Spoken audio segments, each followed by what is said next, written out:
Good morning. I'm Roger Farnsworth from CISCO's Corporate Positioning Executive Thought Leadership Team.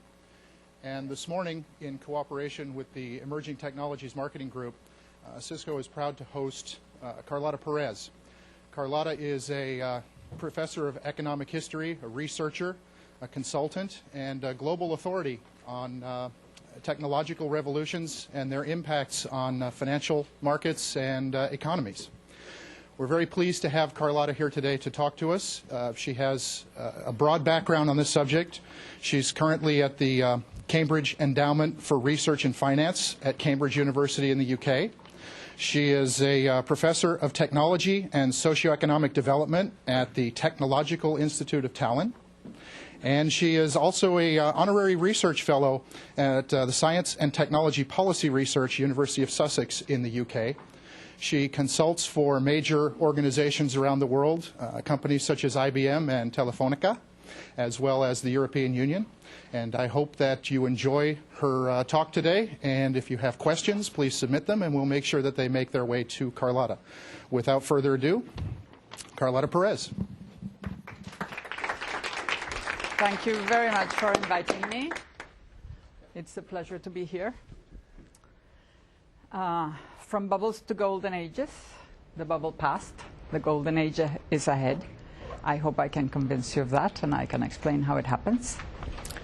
And of course what that means is that strategic opportunities change with time. You know that more than anybody else. But perhaps there are different ways of understanding how and why strategic opportunities change. The first thing I'd like to convince you of, or at least try, is that extrapolation of present trends is a very dangerous game. I want to give you some examples of predictions that nobody would have believed at the time. Are you people okay? Yes.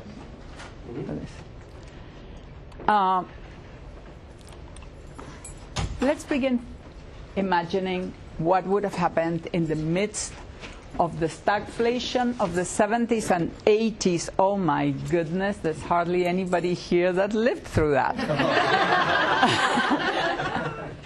Well, I'll tell you, in the 70s and 80s, there was double-digit inflation, double-digit unemployment, and really, really a feeling that the world was just going downhill. In some little corners in Santa Clara somewhere, there was somebody doing a microprocessor. And some people were thinking, what if I make a little computer out of some boards and have it in my own house? But nobody saw that as a solution to this horror that was happening to the automobile industry, to the steel industry, to the chemical industry, the oil crisis, the environmental crisis, the employment crisis, the inflation crisis. It was horrible, and for quite a while, and everywhere, except in the developing world, because that's another thing that happens that I could explain today, but I won't. I won't have time for that. But anyway, in the middle of that situation, if somebody had said, in the 1990s, there will be a booming new economy and the greatest bull market in U.S. history, everybody would have said, you are mad. That is not possible. In fact, at that time, there was Japan. You remember Japan? Japan was supposed to overtake everything because it was the only country that was going really fast. No, not the only country. Brazil and Korea and all those were growing. But it didn't look like anything. Japan really looked like a threat. Well, nobody would have believed it. So extrapolating from that would have been very dangerous. At the depth of the 1930s depression, of course, nobody here would have been there. But you know, you've heard about it. At that time, if somebody had said, we are heading towards 2 prosperous decades of full employment with massive worker ownership of houses and cars, again, you are mad. At that time, unemployment was very, very high, and workers had never had their own houses, much less think of having a car. I mean, this was the upper middle class and just beginning to touch the middle class. But obviously workers were being, it was being poor. Being a worker was being very poor. Poor meaning having just enough to eat, to live, etc.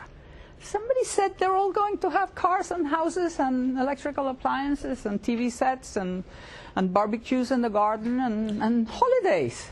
No way, you're crazy. And it happened. Same thing if we stand at the height of the 1980s boom in Japan. Precisely. Wow, Japan is growing, everybody else is not growing. Europe, the US, the whole West, Japan is the thing. Well, the Japanese economy will collapse and enter a recession that will last over a decade. The Japanese themselves would never have believed it. Nobody else would have believed it, and yet it has happened. In the 1990s, new economy climax, boom, fantastic, we're on top of everything. The world from now on, because of this productivity explosion and because of the new economy and everything, we're going up and nothing else, and we are the center of the world. How about the fact that now China, if somebody had said in the 2000s China will become the engine of growth of the world economy, ready to overtake Japan and threaten the US? China? China? You really mean China? Yes, China. And you wouldn't have been able to see it. Even though China was already growing. But there are lots of countries that grow 8 to 10%. But not that everything is going to go over there and it's going to be pulling the whole world economy, including raw materials producers. It's going to bring the oil price up to $70. Very easy, very, very difficult. So what do we get from that? A very simple lesson. The easiest way to make a mistake about the near future is to think it'll be like the recent past. Simple extrapolation will always lead you astray. Today's successes are the result of yesterday's anticipations of the unthinkable. If you imitate today's successes or you follow today's trends, you're going to be late. Today's trend is there already and it's about to disappear. It's about to hit the wall and turn back. It's about to turn over, sideways, some way. So we have a huge problem. If we can't extrapolate, how do we go about anticipating the future? Well, what I'm going to propose to you is that the way you do that is by looking not at the recent past, but at the faraway past. My work with the long-term analysis of technological revolutions provides an interpretation and powerful guidelines to do just that. I have found a set of historical regularities associated with technological revolutions and something that I call epochal characteristics. The historical regularities are that there is a technological revolution every 40 to 60 years. This is not the first. The information revolution, which is so shocking for everybody, we think this is the first time, this is the greatest change that's ever happened, never anything like this. You should read the contemporaries of the previous 4 revolutions. Same thing. And it's true. Never has anything like now happened, because the one that happened before was equally momentous, equally tremendous, but it was different. And it was not as big as this one because we're moving forward. But every time it was shocking to the contemporaries. And the other thing I have found is that a similar sequence of deployment of 8 to 12 years in each of them with distinctly different business climates. Guess why you cannot extrapolate? Because of that. Because 10 to 12 years is nothing. By the time you see the trend, it's 5 years. By the time the trend is gone, it's another 5 years. So that is the reason why you need to be able to understand the underlying causes of these changes. And why do I talk about epochal characteristics? Because obviously you find patterns, you find regularities, but each is unique. Each technological revolution has its own characteristics. Each one is profoundly different from the previous and from every previous one. And therefore, each one changes the paradigm for guiding innovation and for determining the conditions of competitiveness.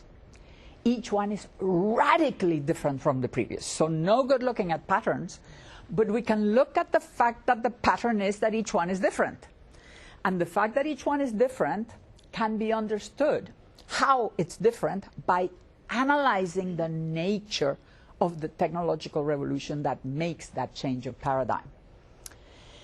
Now, the problem and the advantage is that each paradigm remains dominant for about half a century, but not the same half century as the technological revolution, unfortunately, because it takes about 15 or 20 years to learn the new paradigm, but it takes 15 or 20 years to unlearn it when it's over and when the next one comes.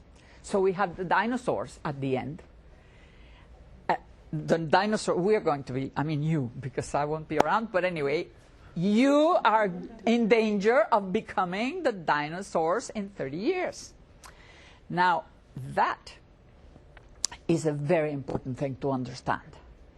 Your modernity is a temporary modernity.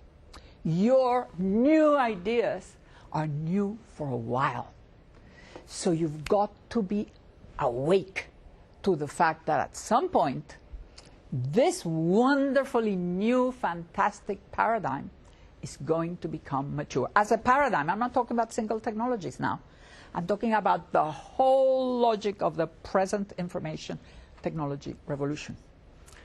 It remains there for a long time, and that becomes a problem, because the next revolution has got to bang its way through. So what I will try to do today is to share that big picture and its strategic implications with you. That is the purpose. Now, why? I think by now I've given you a taste of why it's useful. But in general, sharing such interpretation is important because context matters. I mean, as citizens, you would want to know what's going on in the world. And what I'm saying to you is good enough for you as a citizen. But as somebody who works in a company that's at the very heart of what is happening now, you need to understand that beyond the walls of your company, beyond the walls of your industry, beyond the walls of the ICT sector, there is a world out there. And that context, how the world changes, is shaped by you, but it also shapes a lot of what you do.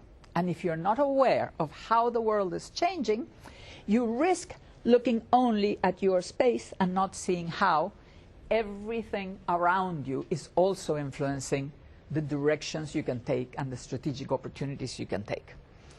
So this interpretation provides a dynamic framework to see and foresee the context changes. You can actually realize that it's happening, which if you don't understand this process, you might not realize that what you're seeing means what you should understand it means. And also because that interpretation provides a wide-angle lens. And the wide-angle lens allows you to assess the impact of all those changes on any industry's evolution, yours and your customers. So in fact, looking at the whole, we well know, is a huge advantage for interpreting the parts. And looking at the past provides insights to avoid missing out on the future. In fact, hindsight is a powerful ingredient in foresight. Now I'm going to ask you to take off. Forget you're in CISCO. Forget what work you're doing. Forget we're in 2006. 7, sorry. I forgot that. I really forgot. And we're going to take another perspective. We will come down whenever it's necessary, and you will be able to come down. But for the moment, you need to think of world economy. The space we're going to be covering is the world economy, and the time is going to be about 230 years, because these are big, long processes. So it's not like the difference between the 1980s and the 2000s. No, no, no. We're talking about the 1880s or the 1790s. This is what we're going to be looking at. Okay. There will be 4 parts to the lecture. First, we'll talk about technological revolutions and paradigms, how the process of diffusion is very turbulent. Then we will look at the difference between the installation and the deployment periods, which are the 2 periods of each of these great surges of growth. Then we will look at something which I call the turning point. You know, because these 2 halves, which I will explain, are very different, there is a period, which is where we are now, in my view, when society switches from one mode to another, from frenzy, crazy financial mode to stable, growth, expansive production mode. And this will be explained in the 3rd part. And in the end, I'll just briefly talk about how we're shaping and being shaped, and how you've got to have bold and flexible strategies in a world that is uncertain, but where you have some pointers as to in which direction this uncertainty might be moving. So let's begin with technological revolutions and paradigms. There have been 5 technological revolutions in the past 230 years. From 1771, the Industrial Revolution. Remember in your schooling, the Industrial Revolution? That was a technological revolution where you had machines, factories, real factories for the first time, and water power, canals and water power, water wheels. That was the first technological revolution, very constrained, just in England mainly, a little bit Belgium, a little bit around, but mainly in England, even parts of England only. The second one begins in 1829, when Stephenson's rocket engine was able to show that it could move at 12 miles an hour. And then the age of railways, of steam and coal began. In 1875, the age of steel and heavy engineering, electrical, chemical, civil and naval, that lasted until after the turn of the 20th century, when in 1908, Henry Ford's Model T gave way to the age of the automobile, oil, petrochemicals, and mass production. And of course, our own age of information, technology, and telecommunications began in 1971 with Intel's microprocessor. These are the big bangs that signal the beginning of the revolution. But as I told you before, when the microprocessor appeared, only a few people knew that that could be the seed of this incredible revolution. And how about the future? Maybe 20, 30 years from now, maybe, very likely actually, we will have the age of biotechnology, bioelectronics, nanotechnology. Actually, new materials is missing. So each begins in a core country. The first 2 in Britain. The third actually was a battle between Britain, US, and Germany for the leadership. In the end, after the First World War, the US ended up being the leader of the next. But at that time, it wasn't very clear whether Germany was going to be, or even Britain was going to save itself from. And the next 2 have been in the US. Now, where will the next one be? We cannot know. We cannot know what the breakthrough will be. We cannot know whether it will be in the USA, Europe, in both, somewhere else. That's something that each country, each powerful country has to worry about. Are we going to be the head of the next one or not? And which things do we have to do? But for the moment, we're interested in understanding how this happens. Well, as you will see, the first 4 revolutions are spent. Ours, the information technology one, is only halfway done. We still have a whole 20 or 30 years ahead of the information technology revolution, except it has a different character from the first half. And of course, the next one has not begun. Now, what's the structure of these technological revolutions? They all share the existence of new cheap inputs, new products, new processes, which are interrelated. Cheap inputs. What's a cheap input of this revolution? The microprocessor.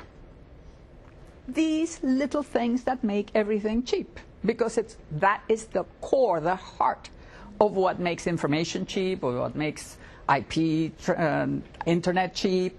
Everything is based at the very, very core in the microprocessor and everything else that has to do with semiconductors.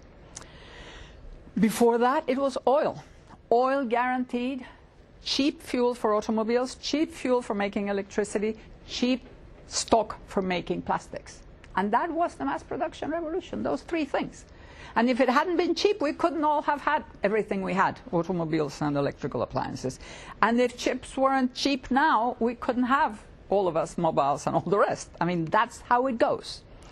So the breakthrough, well, the previous breakthrough was steel, cheap steel, which made heavy engineering ships, big steam engines, cross-continental railways, all these things cheap and powerful.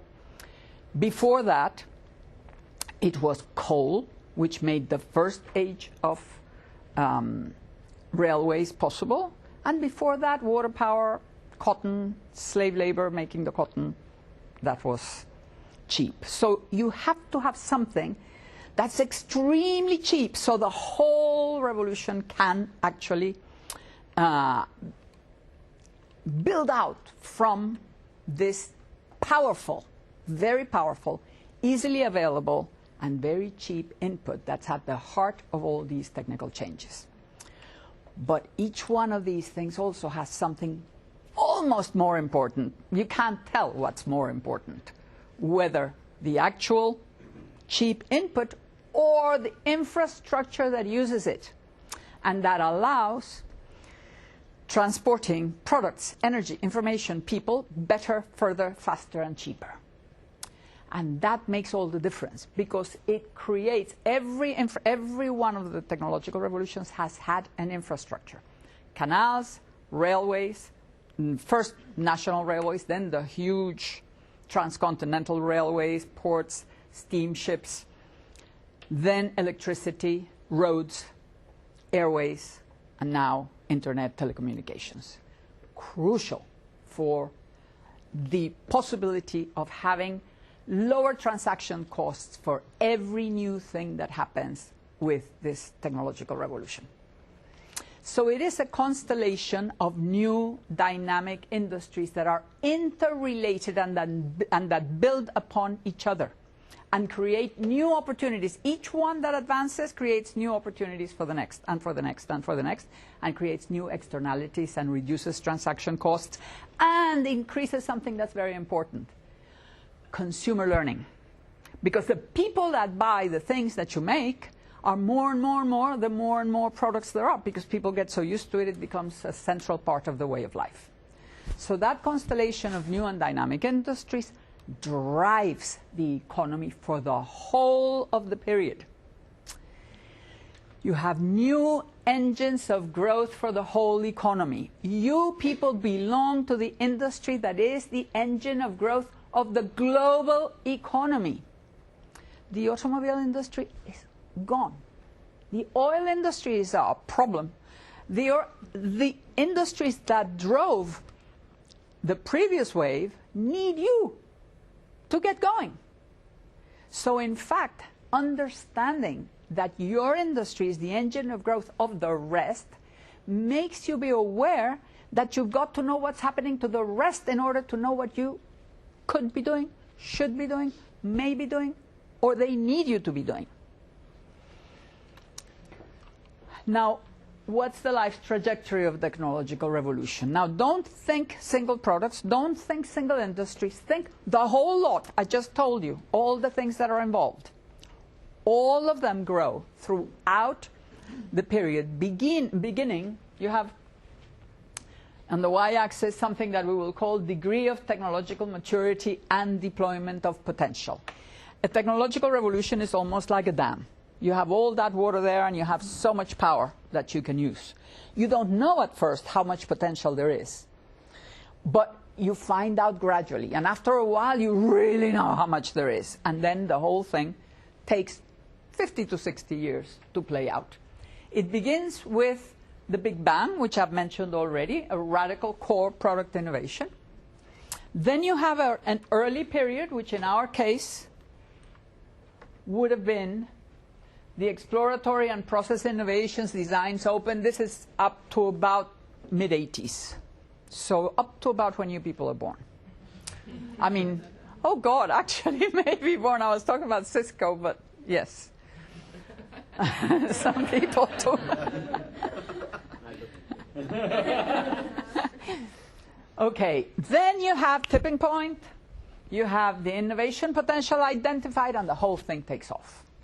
And for about 20 or 30 years, you have the evolution of successive new industries and technology systems, each one helping the other, each one growing like a huge network of interrelated things and influencing every other one. And then you get the constriction of potential, and you get to maturity.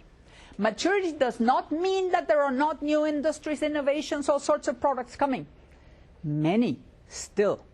In the maturity of the mass production surge, which was in the 1960s, we had an enormous surge of the mass tourist industry. It was the application of assembly line to people being able to travel, and that's how the workers and the people with lower incomes were able to travel all over the world, going onto a plane, off to a bus, go, now look at the Eiffel Tower, now you come back, you come to the hotel, you're not, but you go, the whole lot. Well, that was a very, very fruitful and profitable industry, very late in the paradigm, in this whole technological revolution. And plastics, actually the synthetics, the whole chemical industry, grew enormously. The green revolution was something that happened in agriculture with petrochemical fertilizers, pest killers, weeders, this and that and the other. Again, a huge industry growing. But the whole technological revolution was mature, even though there were still things happening that were very new. But when you get to that point, there aren't enough new things for growth. And that's why what I told you about this decline, horrible, that happened in the 70s, this stagflation was the end of the mass production opportunities. Very few opportunities left. So it just went down. You couldn't get profitability. You couldn't pay the workers what they wanted, so you have unrest, so you have the hippies getting annoyed. You offered me heaven, and I don't get it, you know. So this is the sort, and it has happened every time, huh? Every time at the maturity of the technological revolution, people are frustrated, people are disappointed, people say the system is no good, some people. And other people say, this is the great society, this is wonderful, this is forever.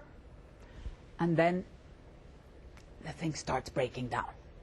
When you get there, though, because there aren't so many opportunities, finance capital starts looking around and finds the new opportunities, and the opportunities are there. That's why we can say what it'll be: bioelectronics, nanotechnology, new materials, because every time the opportunities that can be taken advantage of are sitting around. They're not the thing, but they can articulate. And that's when conditions are there for the next revolution. But if we look at what happens in each of these phases, we see that in this early phase you have initial products and industries, consumer education, and this can be also producer as consumers education, awareness of the potential. Then when you get to this phase, you have the full articulation of the infrastructures, the new industries, the user industries, the markets. You get a wonderful synergy, a convergence of everything that's around into one marvelous, flourishing potential that then expands across and gives everything. And then you get to the end with very few new systems, shorter life cycles. That's another thing. This boom of the tourist industry lasted 8 years. After that, it petered out. So this whole process of diffusion of the whole potential of each revolution is what I've called a great surge of development. And that is how the capitalist system has moved since the Industrial Revolution.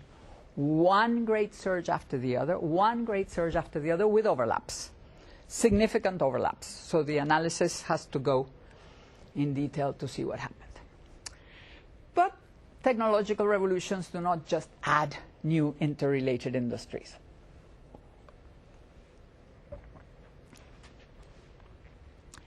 Each successive great surge produces the rejuvenation of the whole economy, a distinct change in social behavior, a radical change in investment patterns, and major institutional changes. That is because each revolution has a double character. On the one hand, it's everything we've been talking about. All the new industries, the new infrastructures, all that stuff, which is very visible on one side. But on the other, there is a new paradigm.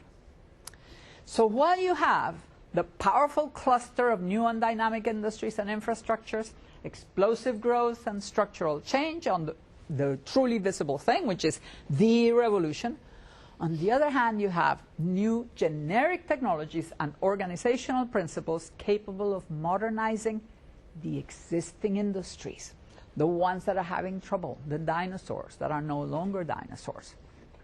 So you get a quantum jump in potential productivity. For everybody, every single industry, some might disappear, but generally, I mean only if there are, say, there are some industries that disappear because something replaces them totally or they become completely obsolete. But, people continue to sit in chairs in the knowledge society otherwise. So somebody's got to make them. And the thing is, will they be profitable? Because if they're not profitable, they won't make them. And that's something we know. So this whole thing together is a massive shift in the opportunity space. It is a process that transforms the economy and reshapes society. And this is another thing we've got to understand. We are not just talking about new things that get added to the old society. We're talking about a mutual adaptation that changes the whole thing. And if you don't change the social context, if you don't change the structure of the economy, then you can't get everything out of the revolution. So it's a shaping and being shaped that happens. Now, just to take a quick look at the paradigm shift. Paradigm, and it's a common sense. It's the common sense for efficiency. The paradigm shift taking place since the 1970s. We're going from mass production to flexible production. From closed pyramids to open networks. From stable routines to continuous improvement. That's a huge change. From human resources to human capital. Why should we change the name? A lot of people get annoyed. What do you mean human capital? We're not machines. Why didn't you complain when they said human resources? We're not raw materials. Well, that is the difference. It used to be, if you remember Chaplin's Modern Times, which I'm sure even though you're very young you've seen, the machine used to use people. Like just the same as it used, the people adapted to the machines. Now the machine is inside us, knowledge. It's knowledge that creates value. The higher value in the information and knowledge society comes from the knowledge incorporated in us. That's why we are human capital, because the machine is inside us. And that change is momentous, because that change makes it important for every company to understand that creativity does not come from humiliation and discipline and keeping your head down and obeying. Creativity comes from being happy, satisfied, and wanting to join in, feeling you belong, feeling you're a part of the company. So a lot of those social responsibility and the stock options and the good treatment and all those things make a lot of sense. You are the machines. We are the ones that are producing the value. And the companies that don't understand that do that at their own peril. Suppliers and clients, they used to just be suppliers and clients. Now they're value network partners. And that's true, because if you get bad suppliers, you will get bad products in the end. So you've got to make sure that your suppliers are as happy as your personnel. fixed plans to flexible strategies. Internationalization to globalization. Inter-nations, because each economy was a national economy. Now we're really going to an economy where we have a horizontal type of a global company is like a country now. You know, like a whole economy. It can be, and they can become big enough to do that. And we go from 3-tier markets, big, medium, small, luxury, middle, cheap. No way. We have a huge hyper-segmented market that has like a kaleidoscope of possibilities, including the commodity, which used to be there, also commodity, whatever. All those changes, they are major and they affect every single industry. Every single industry is now having hyper-segmented markets.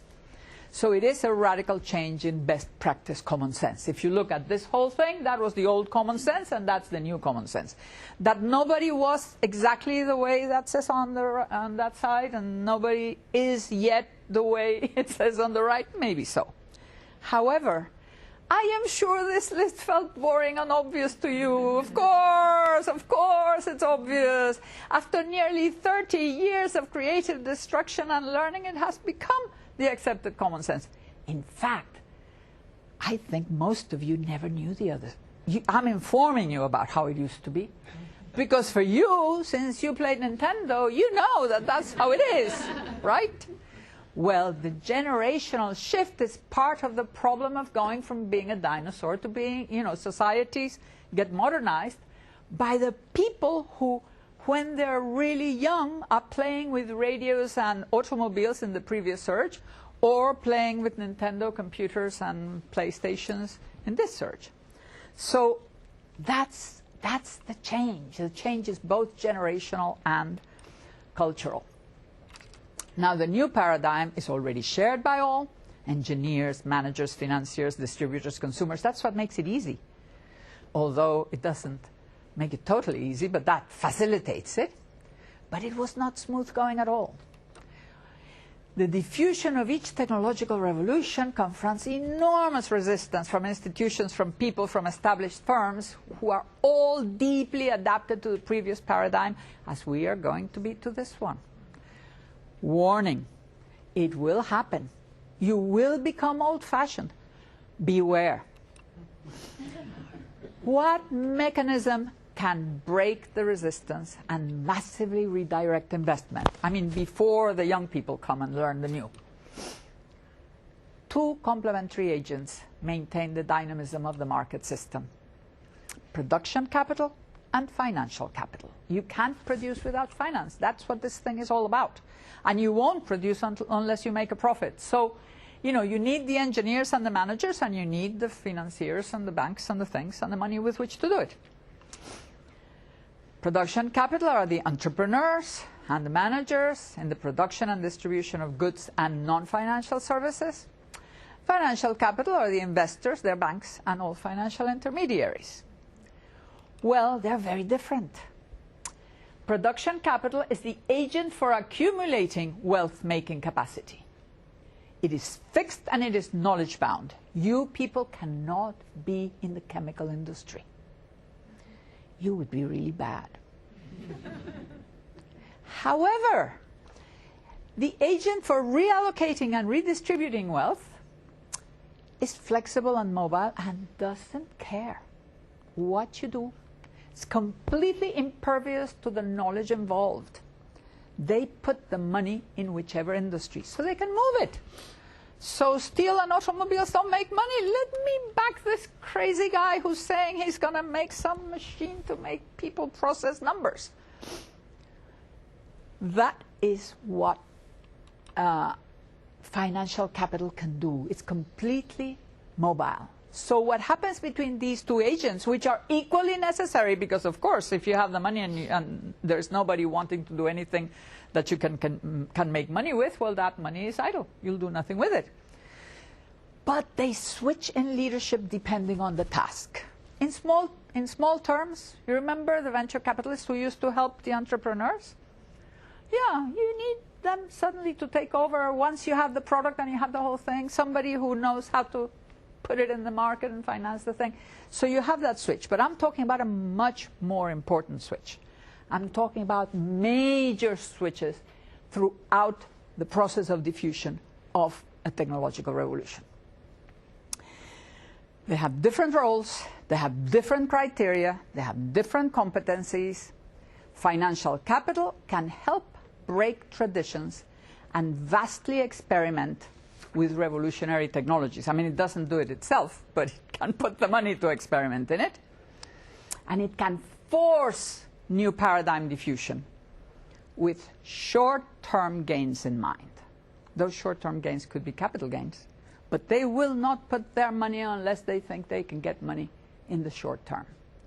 Whereas production capital is better for carrying growth and conducting expansion within an established paradigm, where it really knows what it's going and it can take all the decisions and it can tell finance what it needs money for and when it'll make its profits. That's production capital has control of its own knowledge-intensive process.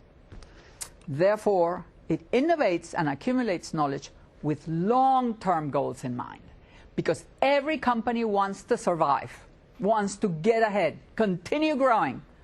Finance doesn't care if you die. Well, put the money in something else, right? Well, that is a very important distinction. It makes a huge difference who's in charge.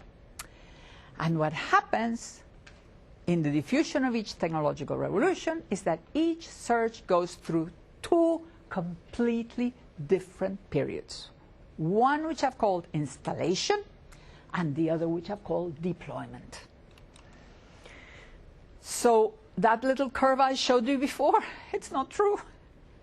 That little curve is theoretical. The truth in practice is that you have two halves. The first half is from the Big Bang to the crash. It lasts 20 or 30 years. And the second deployment lasts also 20 or 30 years until the next Big Bang, when the next technological revolution begins. The installation period is led by who? By financial capital, of course, because you're in this grand experiment. It's a period of creative destruction. Get the old out. You have to learn the new. You have to unlearn the old.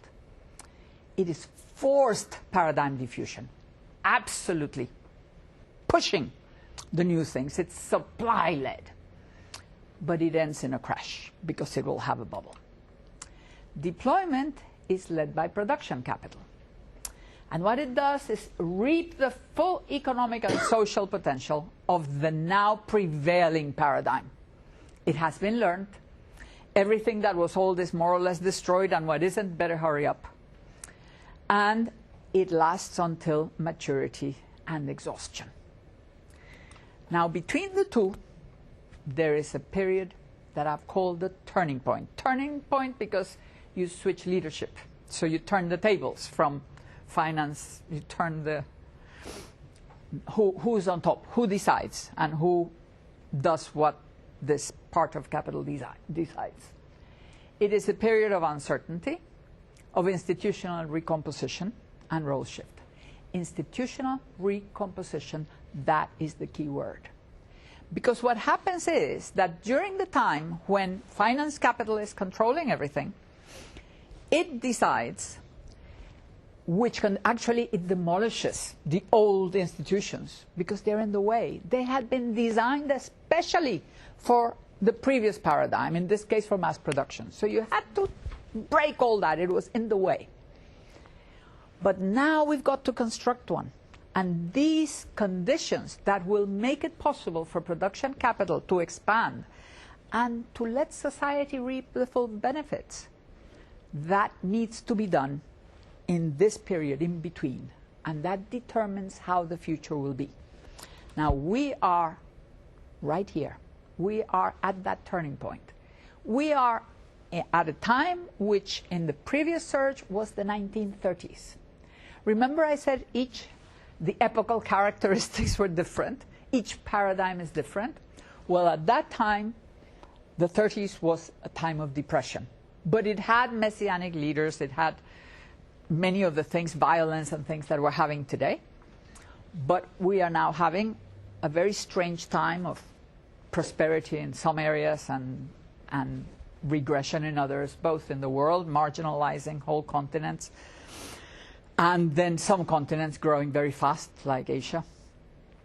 We have a very skewed situation, and something would need to be done worldwide, practically, in every nation and globally, to get the whole thing going so that all boats can be lifted. Lifting all boats is possible, like it was with the welfare state in the mass production paradigm. There are things that can and should be done. But it's more complicated, because the sequence of propagation actually has 5 different climates. We begin with eruption, then frenzy, then in the beginning of the deployment period what I've called synergy, and finally maturity. The eruption is the time of the technological explosion. That's what's really visible. In the midst of the stagflation, as you can see, the previous surge is here, just, heavy. But that's the bulk of the economy during that time. Then you have the financial bubble, and then you change everything. It's the real frenzy. Then the crash, then the turning point, uncertainty, institutional recomposition, and then we come to the golden age, which is the 12, 15 years of synergy, then maturity, market saturation, and social unrest. I already mentioned the sort of hippie period. And then you get the conditions for the next Big Bang and the next revolution, and we go on again and again. Each time differently, but each time more or less the same pattern. Now, of course, everybody thinks a bubble, a lot of people lost a lot of money, and there are all sorts of terrible things. But what are the positive things? What's the positive legacy of the great bubbles? Because there has been a great bubble. Those major bubbles have only occurred at that time. There are other bubbles around of other sorts, but major technology bubbles are those. Well, they leave the installation of the basis for the future. You have enough infrastructure for a decade or more. The new paradigm is accepted as common sense. The new production, consumption, and business models have been tested. The new entrepreneurial giants exist. They are beginning to work as the engines of growth. And the old giants generally have been rejuvenated, or many of them. So the job of financial capital is done. The economy is ready for full expansion. But it doesn't just happen automatically. After each new economy frenzy, just so that you see it, it has happened, there has been a golden age. Here we have the 5 surges in parallel. We have the installation period, the deployment period, the 4 phases in each. The bubble, the first bubble was canal mania, the second was railway mania, the third was cross-continental railways. You had all over in Argentina and Australia the crashes led by the City of London. Then you had in the roaring 20s, you had automobiles, fuels, electric utilities, real estate. And this time we had ICT, internet, telecommunications, emerging global markets, and so on. Then we have the turning point with its dates, generally 1, 2 years, 3 years. The one of mass production lasted 13 years, from 1929 to 1943, just about before the war ended. So it can be long. We've had already about 6 years of turning point. And then we have the golden ages. We have the Great British Leap in the first, the Victorian boom in the second, the Belle Epoque in Europe and the Progressive Era in the US, the post-war golden age, and perhaps the global knowledge society boom ahead. But the 2 prosperities have very different characteristics. Different prosperities have different nature because they have different leaderships. The frenzy phase, the bubble economy prosperity is led by financial capital, as we've said, and the synergy, the golden age, led by production capital. So what are industry structures like? Well, you know very well that during the installation period that we've just lived, but that has happened every time, you have fluid, changing, unstable industry structures where you really don't know who's going to end up on top. In the golden age, we have increasingly defined and stable structures made by alliances, mergers, and acquisitions. Are you surprised about the amount of mergers and acquisitions that are happening in these years? Well, don't be. In the 1890s, which is the equivalent period, you know all those companies that are called American something, General something, National something? Well, that was how the merger movement made. First they tried trusts, and then that was illegal. So then, okay, so let's make corporations. And they got together and made just one big company out of hundreds of little companies, American Tobacco, General Mills, all those things, National Biscuit Company, all those guys, all those companies that are still around, they were results of mergers. And then you had two or three. In the mass production surge, there were only 4 or 5 automobile companies in the end. There had been 460 in the beginning of this whole thing. So that is the sort of thing that happens. And of course, that gives a lot more stability. You can pay properly. You don't have to fire your people. You can do R&D for long term. You can have proper prices for things. It makes a big difference if you want to expand. You need to give stability to both companies and workers and people.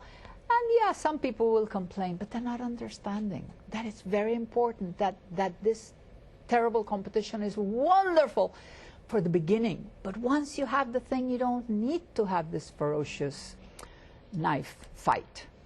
So competition that was fierce for survival moves to be strong competition for growing markets. The criteria for investment were financial, short-term. Now you start in the installation period having long-term growth and expansion. Productivity is divergent between and within sectors. Now it's converging onto a higher plateau in the deployment period. Innovation was intense exploratory supply push. In the deployment period, it is constant, constructive, and demand pull. It's looking at what's needed because you're weaving a new fabric of the economy. You're serving many more dynamic sectors. The target markets in the installation period, the top of the income range. Why? Because that's who's getting rich. That's who has the money. In every installation period, you have polarization of income. So everybody has to sell to where the money is. In the golden age, in the deployment period, if the changes have been made, then you have a whole and expanding range of incomes and a whole and expanding geographic range, depending on whether the technology is global or not global, the paradigm. Income distribution increasingly polarized during the installation period, progressive and extensive in the deployment period. And the social climate, of course, I mean, if those things change, then you have individualism, happy, rich, resentful, poor during installation. And in the golden age, in the deployment period, you have an increasing social awareness and general good feeling. It's growing. And it doesn't matter if the rich are growing as long as the ones at the bottom are also moving up. The most horrible thing for human beings is to feel that they are going down and that their children will be worse off than they. That's resentment. That's what brings two things. One is violence, terrorism, hate, messianic leaders, anything that will get you out of this horrible situation and somebody's got to be a scapegoat. Or migration, thinking, I'm going to kill myself, but I will make myself better, even if I will flee from this situation where I'm going down. And that's why migrants work so hard, because they are already a selection of the angry that are willing to work. But of course, they create a huge problem, because every time there has been these waves of desperate migrants from this income polarization. So if you don't do the proper institutional changes, there are lots of problems that remain. So in between, as we've been saying, uncertainty, institutional recomposition, changeover, that's what's needed. Now, just to give a little bit of illustration of this. After the 30s, the 1930s, the boom of the mass production car took off again. This is the boom, this is the collapse, then you have the 1930s, and here you have again the growth. But that's only 4 companies that were selling those cars, whereas here there were many, many more. And that's the difference. So the growth rates are perhaps similar, but the number of companies infinitely smaller. In 19th century Britain, after the railway panic, the road miles tripled. But the investment rhythm may have been similar, but the choice of routes was much more rational. You didn't have 2 railroads from the same city to the same city. You didn't have, you really did what was logical because the companies had agglomerated and profits were healthy. Now, to understand what this harmonious expansive deployment is about, we've got to understand that the new infrastructures, the new engines of growth, which we've been talking about, of course, they are the ones that really drive the economy. But you also have the pre-existing branches which are modernized, and they are beginning to innovate. Not only did they incorporate the new generic technologies and all these things, but they're actually making their own innovations. When you have the automobile industry in all this trouble, but some of them doing things that actually innovate in terms of what fuels they use and whether the hybrid cars or the solar this or that's a completely new thing for them. It's been a long time since they innovated in their actual products. They had little tiny things. So this will be happening in many branches. And you also have something which is multiple new and interlinking branches, because you're weaving a new fabric. So you have a lot of new things you have to be out to see which new industries are happening, which are not your industry, say the environmental industries. That's a whole new thing. And that grows very fast, or even the organic food or whatever. We could have many things in the health industry and so on. And this also includes the gestation of the next revolution. So, of course, we know that all these new things, and everybody talks about them, these radical new technologies, but people think that they just want more. You have information technology, and you have biotechnology, and you have... No way. That's different. Those are separate, just like IBM was not a typical mass production industry in the 50s and 60s, nor were the people who did analog instruments. Those guys were not. Transistors, you know what they were used for? To make the typical electrical appliances portable. They weren't made to control any signals. Transistors were there to make the things lighter and smaller and portable. So they gave a new lease of life to the people who did those appliances. So what you do is to get a new coherent fabric of the economy. That is one of the things that has to be understood. Which things are coming together to make this new economy consistent? And finally, I want to mention this income polarization issue. Because when I talk about institutional recomposition, it's very important to realize that the main thing that needs to happen for deployment to take place properly is to have market expansion measures. They could include income redistribution. That's what the welfare state did in the fourth surge. Income redistribution, so you could have everybody consuming the things that you wanted to sell. But you could also have things like the empire in the third surge. The way that England increased its markets was not by redistributing income in England, but by creating a whole empire and by going out and building all the railways in Argentina and Australia and South Africa and all the rest. And then they controlled this huge market, and that's how they grew. So, the question of how you do it, there are a lot of options. Now, in relation to what this means, I would like you to look at this figure. This is the income of the top 0.01%.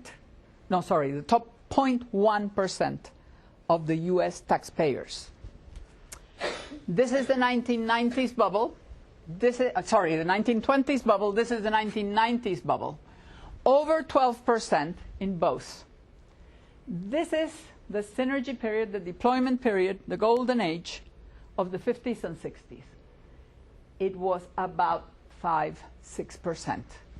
So you see that shape? That's what happens in the two phases of diffusion of a technological revolution. This is the concentration of income at the top, and this is reversing that process. If you don't reverse it, where are you going to go? That process of reversing here, of course, if you don't, it's the logic of the process. When you need to concentrate on all your money on investment, you put all the money in the hands of the people who invest. When you need to expand and you need markets, you bring back the money into the people who buy. And that is what capitalism does in a strange automatic way, because nobody plans it. It's just because if you look at the causes of why things are happening, if you don't have opportunities, you need the money. If you have the money, if you make extraordinary profits, more people want to have the money, more people become rich, and because they become rich, they can invest some more, and if they invest some more, then you get more extraordinary opportunities and more capital gains. And as you get inflation in the capital markets, then the people who are in the receiving income will receive less and less. Well, those changing trends in income distribution, both national and global, of course, because this time the polarization wasn't just between taxpayers in developed countries, it was between countries in the world. Those trends become trends in the dynamics of target markets. So whatever markets you're targeting, you have to figure out what's going to happen to the trends in income distribution, in countries, in people, in whatever. And now we go to the turning point. How do we make the shift from installation to deployment? In installation, you have creative destruction in the economy, as we have said, but also demolition of institutions. It is a period when all the institutions that were set up for mass production are demolished. Whereas in deployment, you need creative construction both in the economy and in institutions. So the turning point is the time for redesigning those adequate institutions. And the policy decisions taken now will shape the next 2 or 3 decades and possibly more, because path dependency is very strong. Now, what's the negative? Remember, we talked about the positive legacy of the bubbles. And of course, one of the negative legacies of the bubble is a lot of people lose a lot of money. But, you know, that in social terms, in global terms, that's, you know, too bad. A lot of people lost their jobs too. And, you know, that's terrible. But we're talking about the world economy and the national economy. And, you know, what's the negative legacy in terms of general development and economic growth? Sorry for those that lost money here. I'm really sorry for you. The 3 structural tensions that are left after the bubble. One is the tension between the growth of paper wealth, the creation of paper wealth, imaginary wealth, really, and the real wealth creation, the one that's produced by working, services, or whatever.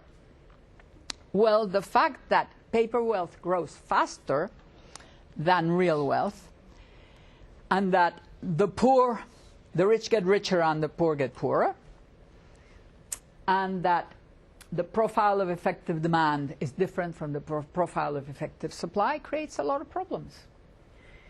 You know, because you could produce for every single country in the world to do every amount of communications and download as many video films or whatever you want, because you could do it, it would be great if it would happen. I mean, you have no problem if there is expansion. Expansion will never be a limit to you and to whoever. But the problem is that you don't need potential demand. You need real demand. You need people to have the money with which to do this. So, of course, the profile of what you could offer is very different from the profile of what you can offer, because there will be the profile of demand and the money ready in the proper hands to buy what you could buy. So, of course, the tension between paper and real wealth will make a misdirection of investment towards paper wealth. the question of income polarization threatens social stability, and the question of the demand profiles hampers market growth if it's wrong. So these tensions are very serious obstacles to market growth. The paper real wealth creation problem leads to short-termism. You people don't suffer from that because you are so lucky. CISCO produces its own funds to do its own investing. But a lot of companies depend on the stock market. And a lot of companies depend to get their money. And you know, if a CEO in a company that's not autonomous thinks of a 3-year plan, investing for 3 years, he's out in 3 quarters. That is very serious. The deviation of investment from production to housing bubbles, derivatives, hedge funds, all sorts of games. It is a casino. Now, it was a casino with real companies in the 90s, but now it's a casino with nothing. You know, the euro and the dollar and a basket of currencies, and this one runs faster and this one, you know. Or the hedge funds, that's a pyramid. There is leverage, you know, $100,000 leveraging $1 billion. It's ridiculous. It's all very, very unstable. And of course, there are conditions for fraudulent practices. But people prefer putting their money in those things because they make more money. Why would they go through the trouble of setting up a darn restaurant? Why? You know, it's so easy to just go to your financial advisor and do, you know, why? Why set up this service company that's going to work for CISCO and make this? Why? You know, it's a lot of trouble if you have the money. If you don't have the money, maybe that's all you can do. Take a loan to do this thing. But if you have the money, why would you invest it in a real economy production thing? So it is very serious. The other thing that hampers growth and is really an obstacle is what we just talked about, income distribution. You have unsustainable problems of governance. You have hunger, disease, resentment, violence, and migratory pressures in all the marginalized areas. And let me tell you, with globalization, you might start having trouble in the developed countries, much more serious than people want to acknowledge, and especially in terms of the middle classes.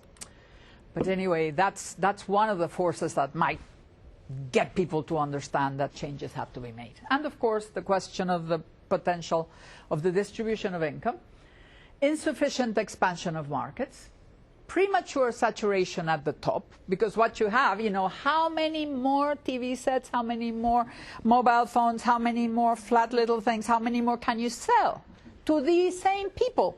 You need new people. So you need money in new hands and in new countries and in new regions. That's the problem, and that's the issue. And of course you have excess idle money, which will not go, as we were saying. There's all the Chinese sending all their money here, so it becomes a housing bubble, and you know, you have asset inflation and everything. All that instability, which people do not want to recognize because it looks fine. You know, we're so prosperous now. We've had the longest prosperous spell for a long time. Yes, we. Who's we? You know, there is just one part. It's very skewed. There is all sorts of trouble brewing. So overcoming these tensions is going to require institutional change, a major shift in policy focus, from favoring short-term financial capital to fostering long-term production capital. You know that Lou Gerstner proposed that people should be told that whenever you resell, if you resell before 5 years, you pay taxes. And if you resell before 1 year, you pay high taxes for anything, any investment. If that were done, then people would have to look at what they're investing in. People don't know what company they're investing in. They don't know what this whole casino is like. They just know they're making money for a while. Then we have to move from intensifying supply side to expanding demand side. Up to now, if you cut the taxes of the rich, you intensify the supply side. Those guys are going to want to invest in something because the rich just invest them. And what are they going to do? They're going to buy something more. They want to buy this wonderful 14th century cape embroidered by whatever. You know, they're not interested in buying another computer or another whatever. So you need to expand the demand side. And of course, from glorifying individual success as the ultimate value to celebrating the collective social benefits of individual success. Because individual success is what moves the system, but it depends if it's going to be just for you or if individual success, as the theory goes, is going to be for the benefit of all. And that's the difference. And in this going from one period to another, we've got to also change the attitude.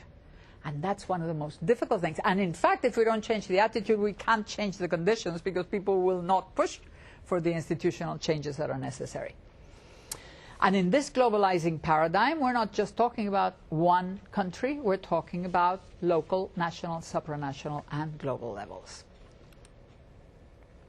Now, I just want to give you the example of how the post-war golden age was unleashed, so that you understand the level of complexity we're talking about. You know, we began about 12 minutes late.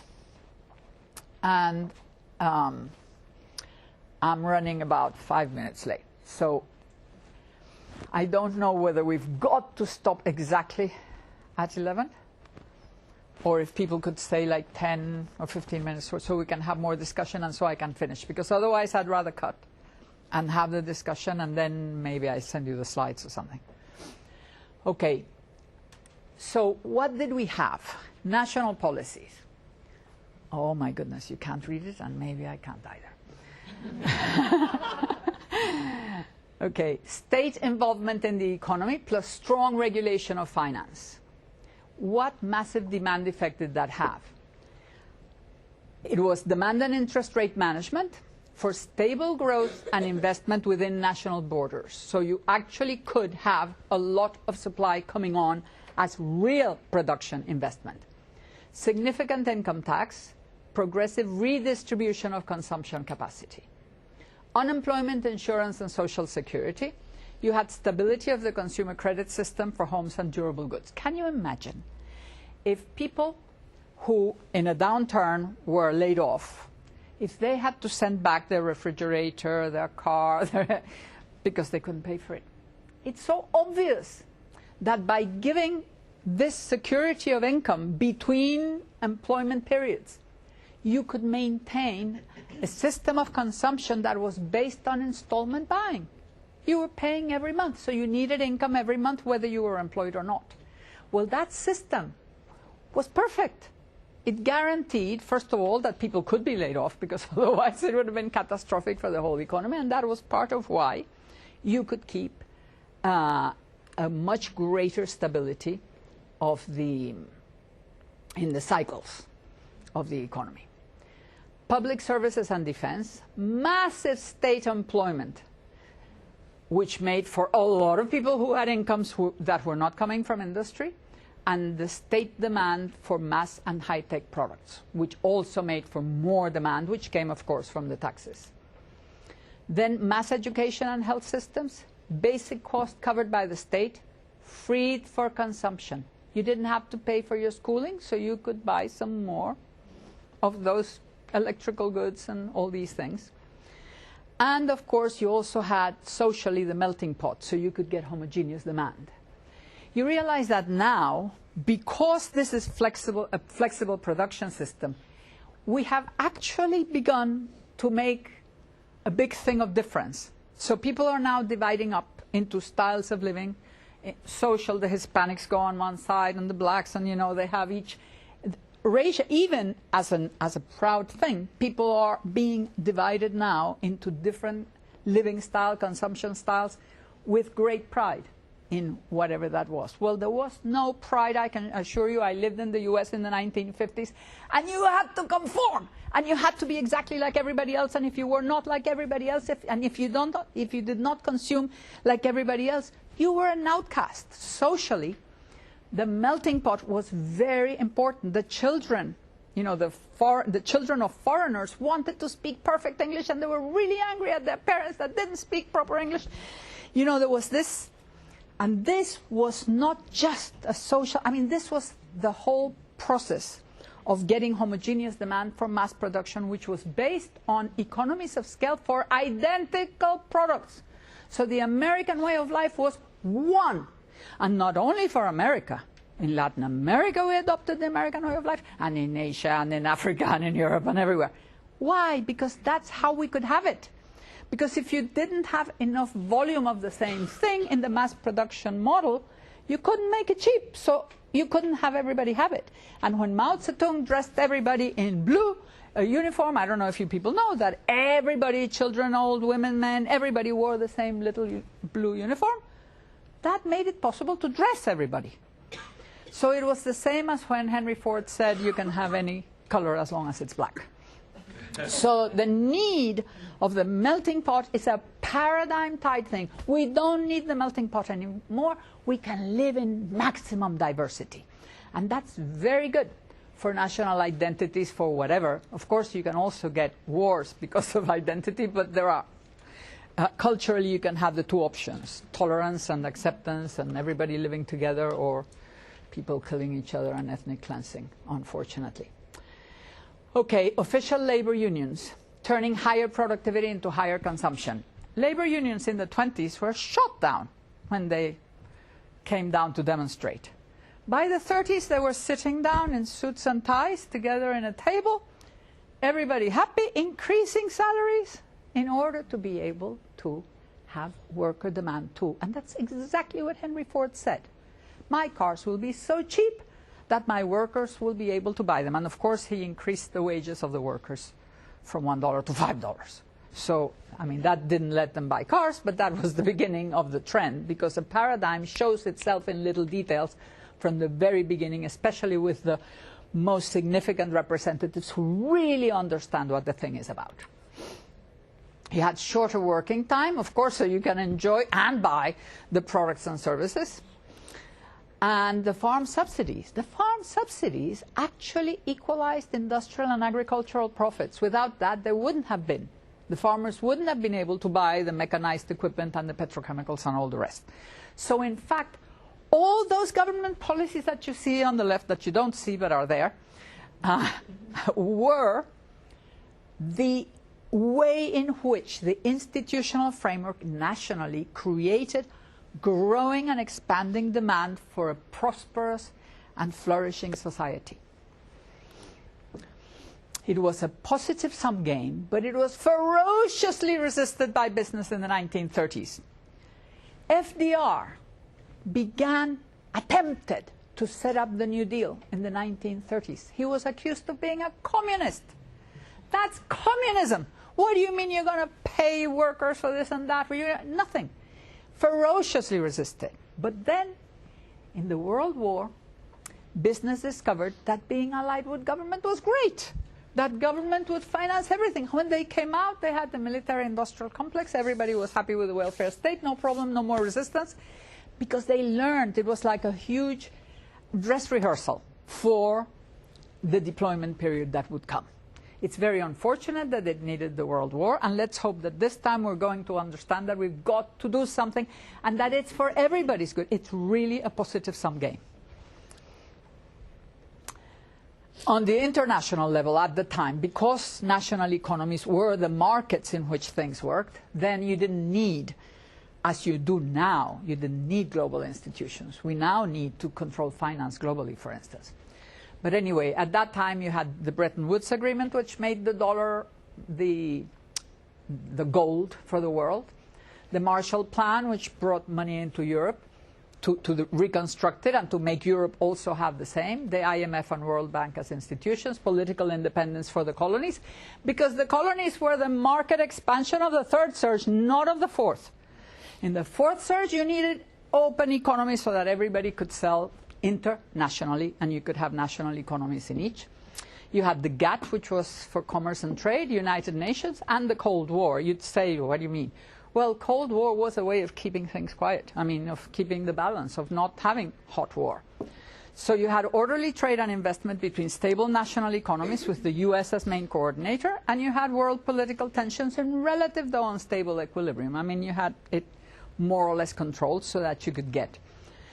So that institutional framework was adequate, though not consciously tailored, for the features of the mass production paradigm. It's the result of pressures and ideas and feelings. You know, you feel what's right, and people do it without really realizing that they're working. Now we can study this paradigm, and we could do it consciously.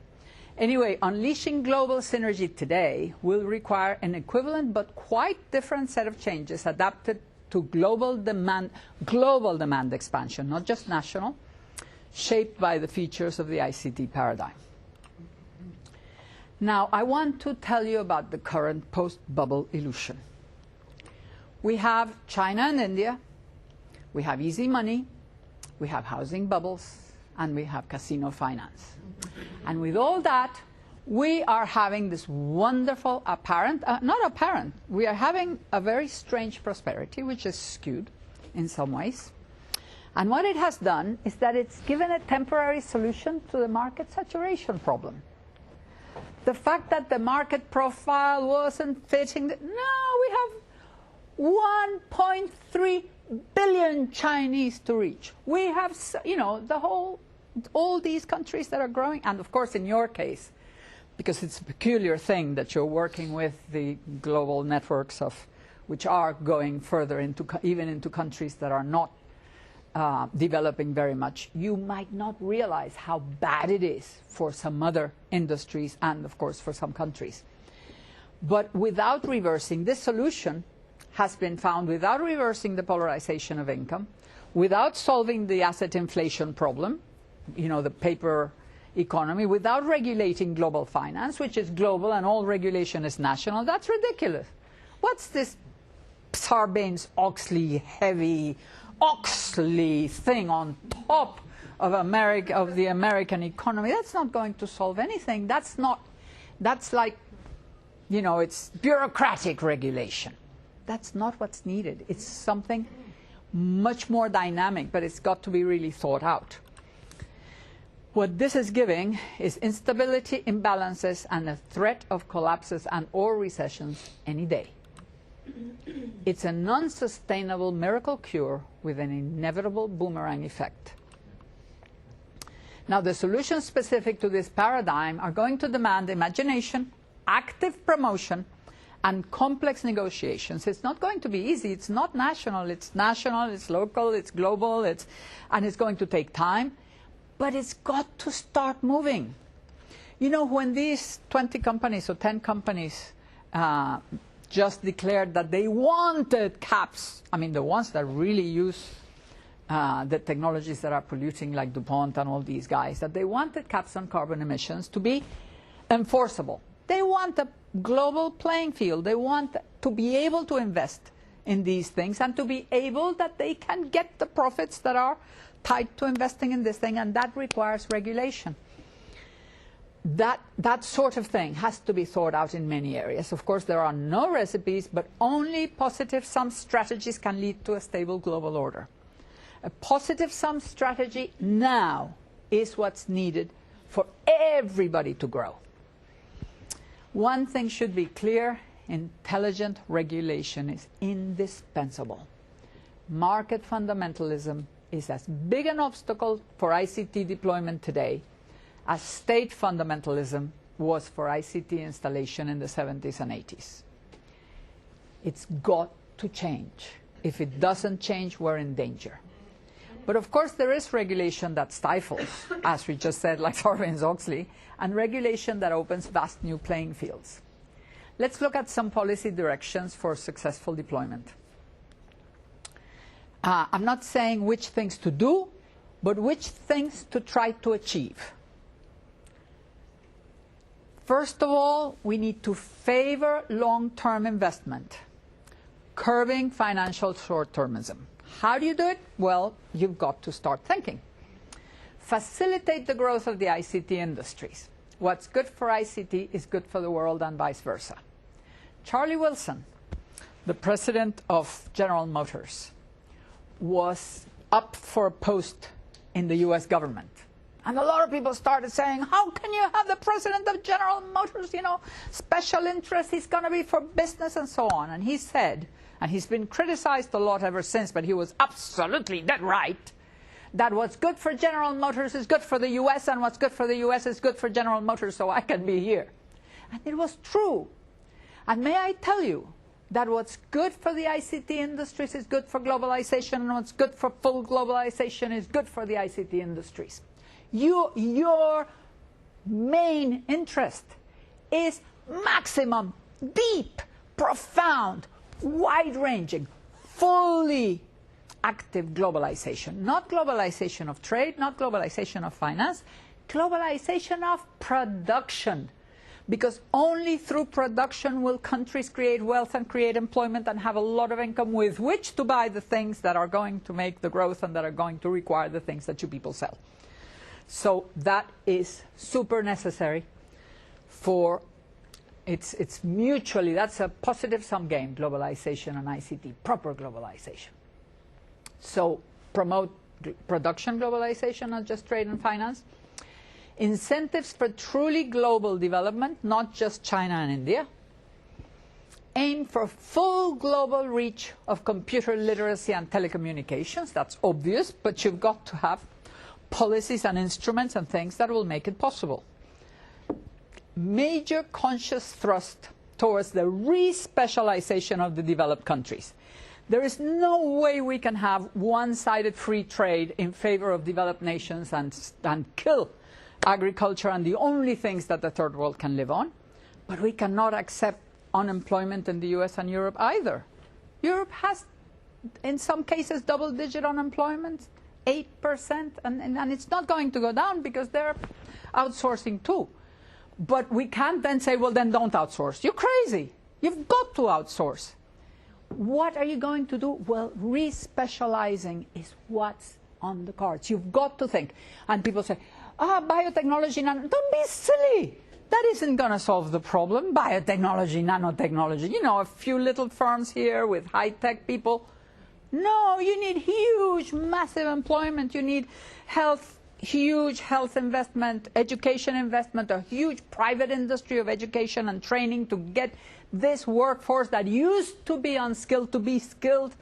The old, perhaps not so much, but the middle-aged, definitely you've got to But then you need other industries, other things like, for instance, as we said, the environmental industries and the new energies and various other things that have to do with the locality and have to do with personal services. The quality of life of these countries, aging people, you have a whole problem with age.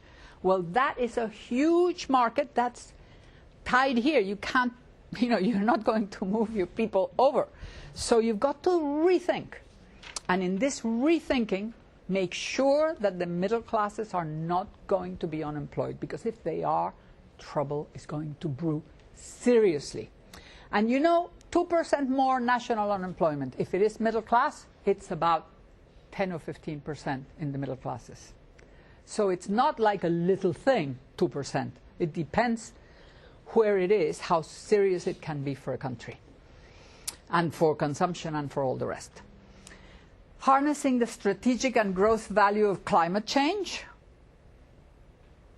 Clearly, if you have stringent global regulation to promote dynamic and powerful environmental and alternative energy industries and services, you have huge amounts of employment going, and wealth creation and profitability. Conditions for full flourishing of the knowledge society. Venture capital has to be a standard feature that you can get. You don't have to come to Silicon Valley to get venture capital, and it doesn't have to be in information technology, nanotech, and biotech. There are all sorts of things that are original that people want to do. Venture capital used to be used for sort of risky little businesses of any sort. Now it's only high-tech. That's crazy. You've got to have it for high-tech and for any business model innovation. Business model innovations are more important today for growth than very high-tech. And of course, high-tech always gets the money anyway. Serious educational reform. Recognition of the value of intangible assets. You've got to be able to go to the bank and say, I have a PhD in this and that, or I have this, and that should be worth something. I can have, I don't know, you've got to invent. I have several proposals as to how to do that. human capital seen as wealth, etc. All that needs to be in order for the knowledge society to move. You can't have the old product-based society being the basis for whether you get money or you don't get money, because now you can produce wealth without having physical assets.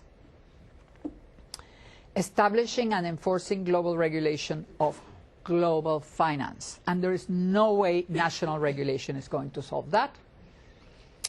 But such a reorientation is only conceivable through an active consensus of business, governments, society. Society has to understand this problem. And people have gotten, society means all sorts of people who now think that only the market will do, and that don't want the state to intervene at all. And also the people that think that markets should not be there. I mean, we've got to get some understanding of these things going. What is the risk of not acting in such directions? Prolonged instability, increased global violence and migration, unemployment and social unrest in advanced economies that you cannot avoid. Forget it.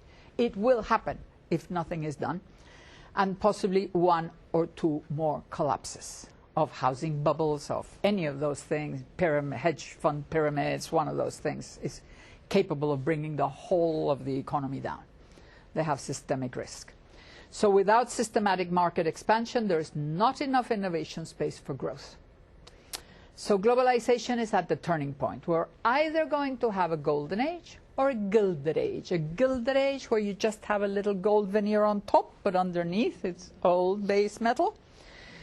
You either have a gilded age leaning towards the narrow immediate interests, financially and militarily led deployment, based on myopic short-term interests, with continuing polarization and marginalization, leading to increasing violence and counter-violence. And we're going to have to create fences around our cities and around things, because it can get pretty bad. Or leaning towards global long-term collective interest, production-led deployment with intensive worldwide development, globally promoted, regulated and balanced by local, regional, national and supranational institutions. Anything in between is okay, but though that's more or less the range of possibilities. So just to close, shaping and being shaped, we need to go from short-range decision-making to long-range and wide-scope understanding, vision, and action. Growth takes place in a changing context driven by technological change and shaped by policy action and inaction. Inaction also shapes the world we live in. Setbacks occur when companies or governments hold on to strategies or policies that worked before and get stuck in the previous phase. Advances are achieved by those who prepare for the next phase, consciously, by intuition, or by fluke. So we have three horizons for simultaneous action, according to what I've been saying. We are now in the turning point. We've got to do some things about that. We know we have a medium-term deployment period of ICT, and we hope it's going to be the best possible, but it's to be shaped. And we have a longer-term horizon in about 30 years, which is not so long, when perhaps the next technological revolution will come. So for the short-term horizon, we need to aim at a stable industry structure, everybody. Stable industry structures are what allow expansive deployment. Build consensus for a bold common vision. And I think especially the leaders of the driving of the engines of growth have got to be active in doing this. They've got to come out to society, out to lobbying government, out to the political parties and say, this is our vision for the growth of the world and for the growth of our country. We're not just thinking of us. Let's think of the whole thing in order for everybody to profit. And you need to promote optimal institutional conditions, which is connected with that. Which are the conditions which are going to make it possible for all this to happen at best. In terms of the deployment period, of course, you need powerful repositioning global markets, intense innovation to multiply applications, because now it's more like the others are going to be innovating, so you can do that. Accompany the growth of induced branches. There will be many induced branches. You have to see them and see what they might be needing that's different from what the others needed before. strong and flexible global networks. In this case, I'm not talking about infrastructure networks. I'm talking about networks of companies and R&D and all the rest, people working really strongly together to strengthen, because the global structure that you belong to is almost like a nation now. So how strong, how flexible, how diverse, how complete your structure is going to make a big difference when you compete with other ones, because competition will be between global networks rather than between nations. I mean, it's a strange discussion that we could have, but anyway, it's not this is at the end of this lecture is not the moment. So the other thing for the next technological revolution, you've got to do audacious investment in radical new technologies wherever they are, wherever they're suitable. You have bioelectronics, you have nanotech, you have new materials. You've got to ride at the top of the next surge in your own sector. That is something that we could discuss, what it means, what it could mean. And of course, prepare to defeat maturity and obsolescence when it comes. It will come. But you've got to defeat it. And you can if you prepare. You can't if it catches you unawares. But if you think of it ahead enough, if you act always on the 3 levels, you can. Opportunities are a moving target. The design of successful strategies is based on anticipating the future, as we said at the beginning. And in this art, history can be a useful guide. Thank you.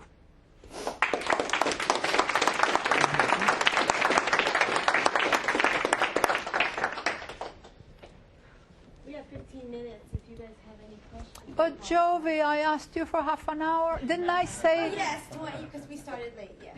We started late, and I've hurried a little, but, no, otherwise 15 minutes is not enough, I don't think. Anyway, let's see. Questions are going to be You people say. Yes. Thank you. So, Carlota, you said that there are essentially 3 pillars for policy: business, government, society. But if you say that society is fragmenting, Yes. business is consolidating, and government is doing both. So at a national level, sort of the trans-Europe, for example, European Union, but then Yes. also very active regional, Catalonia, Northern Ireland. So it seems like the only one that's really consolidating, has a stronger voice than the other 2, would be business. So are you basically saying that business should now lead in proposed policies much more actively than... Absolutely, yes. I think, the ethos of the ICT sector has been anti-state for obvious reasons. I mean, you were all born in that world that was full of bureaucratic obstacles, and the pride of every single ICT entrepreneur was no state involvement. I don't have state markets. I don't do, because the military establishment and all those ugly people that make the funny money and all that, it just seemed like these fresh people, dynamic, selling everywhere. And this has remained with you, so you people, if you lobby, you only lobby for patents or for some regulation or something. The power of these companies is so enormous now. You can't play the little entrepreneur. You are determining what happens in the world. So definitely, the companies, I even think, this is too much, but I think you people should have like an organization, have a forum where you bring in academics and politicians and this and that, but take the leadership and say, let's think of what's happening in the world and let's solve the problems that are coming and the problems that are here and the whole thing, and let's make this really big. And just another follow-on question on that. You're indicating a whole range of policies that led to creating this platform for the leveling of the wealth as well as the driving of the production side. If I look at them in just a quick scan, it would indicate that the ones that seem to have been successful have been things that have been long-term, focused on changing the macroeconomic, as opposed to very microeconomic, focused on quick fix. Is that a fair statement or not? You mean that I'm proposing longer term rather than quick fix? Policies are blunt instruments and therefore should be focused on sweeping change, things like unemployment benefit, absolutely, as opposed to tinkering with individual changes in the tax code. Which absolutely. Okay. The only thing is that bureaucratic structures are made such. One of the big problems is that government has to modernize in the same way as companies have. And governments have not modernized, they are dinosaurs. So that's another job. is how to get the structure of government to be as agile, as modern, as flexible, as companies, dinosaur companies have had to become. Right. Outsourcing. Well, that's one possibility. But you know what happens with outsourcing? You keep the bureaucratic structure and you take out a little part that works well. If you don't transform the bureaucracy from inside, you have a double act, because there will still be the bureaucrats making the life of the outsourced company worse. So it's got to be thought out in such a way that in the end we have modern, agile, flexible, intelligent, competent governments, just like companies had to become. My name is Nagesh. Thank you very much for the presentation. I have two questions. Intuitively, historically, the time to information has shrunk rapidly. So intuitively, you would get a feeling that the compression of the cycles ought to happen, although you did not comment on that. I would love to hear your thoughts on that. I agree with you that there is a global cycle, but the cycle time better be shrinking because of the changes in the information, the equalization, all those things going on. Your thoughts on that? Okay, well, we all think that. We all feel that. But there are several reasons why that is not the case. The first reason is that each of these surges has been bigger in terms of the amounts of products, bigger in terms of the size of the infrastructure it sets up, bigger in terms of how deep it goes into people's lives. So, in fact, it becomes more or less proportionally bigger in terms of how long it takes to diffuse. The other thing is that the first wave was in Lancashire, mainly around the part of England. The second wave took on Europe and touched the US. The third wave became very central in the US and it went to the southern hemisphere and so on. The fourth wave practically embraced more or less the whole world, but in a sequence, because it was national governments and so on. And this one is being global from the beginning. You know how long it's going to take for China to be incorporated, and for all the fact that geographically it grows, that in depth it grows, all those things have something to do with why it lasts more or less the amount of time. And yet that doesn't seem to be enough. And I have another explanation, which is that until you get the kids who played Nintendo to be the leaders of society, you're not in the full sort of flourishing of the wave that they learned. So that you have a generational shift. And during the first 20 or 30 years, inevitably, because of generational shift, the people who are leading society are the people from the previous wave. There's no way you can avoid that, because the others are kids. So the ones that are kids are going to lead the deployment period. And therefore, you have this 5-generation, 4-generation leap that is inevitable. So somehow, the depth, the speed of these things is longer. And of course, there's another thing. Up to now, because what you had was mainly, say, physical production technologies, you only covered everything that had to do with physical technology. I mean, you did make a machine for washing clothes, and you ended up making a machine for brushing your teeth, and you did a machine for cutting, electric carving knife and all these things. All the physical things that we do, there's hardly anything that cannot, and anything that isn't mechanized couldn't be mechanized anyway. So we covered that whole range through 4 revolutions. Now we're beginning to work on another range of experience. And we're only at the beginning. If you think of it, intellectual work today is more or less at the same stage as manual work was in the Industrial Revolution. We don't know how to do intelligent organization of intellectual work. We're working 24 hours a day, 7 days a week. Why? It's inhuman, but it's the only way we can do it. We don't know how to do it better. We don't know how to do it in a human proportion of time, because what we need to do is so much, but we haven't invented yet, we haven't even invented a way of getting creative work to be something that you can do within human hours. So we have a lot to go. But I haven't convinced you. Comment to what he said. I think Yes. with the free flow of information, I'd like your comment on this. There is a diffusion of technology, information, governance, so on and so forth. There's also a very negative aspect. The rate of miscontent or discontent also flows very fast. So you can, if you don't have proportional value all the way up and down the value chain, society, you'll have riots.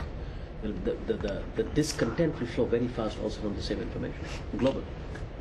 So I can see how somebody else is benefiting from the wealth that has gone off to one place. But I am not satisfied because my kids will not be better off. Therefore, I will riot very fast. How do you manage that from a global perspective? It'll happen here. Oh, I'm sure. Yes. I am sure. But it doesn't have to, because you can take measures to avoid it. That's the problem. And it's very sad that, somehow the capitalist system has this very bad habit of letting things go to crisis before you solve them. Why did we have to wait so long for the climate change thing? Now we're at the tip, and now everybody's talking about climate change. How long? All the things we could have done. No, it's got to be where you have Katrina and you have the other thing and you have the whole one. You're worried that maybe London and New York are going to flood or something, and then you start acting.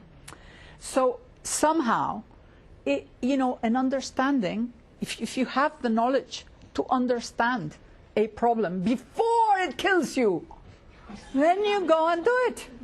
So this is the whole thing, the use of this thing, of this sort of interpretation, of this understanding of history, is being able to avoid what you're worried about. But of course, it's got to be many minds, because you need as much innovative power to change the institutional framework as you needed to make the revolution, this whole information revolution. Which minds, which creative minds are today set in trying to invent how to make the world a better place with all these technologies? Do you think there are many?